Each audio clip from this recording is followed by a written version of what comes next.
এই কি অবস্থা সবার? আলহামদুলিল্লাহ আমি অনেক বেশি ভালো আছি। তো এটা হচ্ছে আমার টেবিলের পরের অবস্থা, মানে গোছানোর পরে, আর এটা হচ্ছে আগের অবস্থা। বুঝতেই পারছো কি অবস্থা। তো চলো গোছাতে গোছাতে তোমাদের সাথে কিছু গল্প করা যাক। আচ্ছা, আমার কাছে একটা জিনিস সবসময় মনে হয়, সেটা হচ্ছে জীবনটা একদম টেবিলের মতো, তাই না? একসময় খুব বেশি এলোমেলো লাগে, মনে হয় সব কিছু একদম ছড়ায় ছিটায় আছে, কোথায় কী রাখবো কিছুই বুঝতে পারি না আমরা। আবার আসলে এটাও বুঝি না কোনটা অনেক দরকারি, আবার কোনটা একদমই অদরকারি জিনিস। আমরা সবসময় ভাবি যে সব কিছু ঠিকঠাক হলেই সব কিছু একদম পারফেক্ট হয়ে যাবে। আসলে কি তাই? আমার কাছে মনে হয় না। যে মনে হয় যে সব কিছুই ঠিকঠাক হয়ে গেলে সবই যে পারফেক্ট হয়ে যাবে, তা না। এই যে কিছু কিছু এলোমেলো জিনিস থাকে না, এই এলোমেলো জিনিসের মধ্যেই অনেক কিছু লুকায় থাকে, মানে অনেক গল্প লুকায় থাকে, যেটা বলার বাহিরে।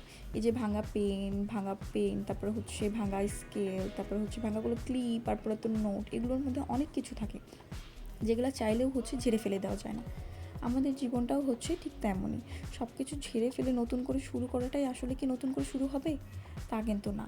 আমাদের সব কিছু নিজের মনের মতো করে সাজিয়ে নিতে হবে। আমি এখানে একটু একটু করে চেষ্টা করছি। আমি হয়তো পারফেক্ট না, কিন্তু আমি চাচ্ছি আমার সব কিছু আস্তে আস্তে ঠিক করতে। আমার দিন, আমার জীবন, আমার মন, এভরিথিং। তো এখানে অনেক বেশি গল্প করে ফেললাম। তো তারপরে এখানে হচ্ছে আমি চাচ্ছি আমার ড্রেসিং টেবিলের সবগুলো কসমেটিক্সকেও ঠিকঠাক করে গুছিয়ে রাখতে। কারণ এগুলো মানে একটু ময়লা হয়ে গেছিলো। আর সবগুলো আমি চাচ্ছিলাম একটা একটা করে খুব সুন্দর করে পরিষ্কার করে রাখতে, যেন আমি বেশ কয়েকদিন ভালোভাবে তুমি ইউজ করতে পারি। আমার মোটামুটি সব কিছুই পরিষ্কার করা শেষ।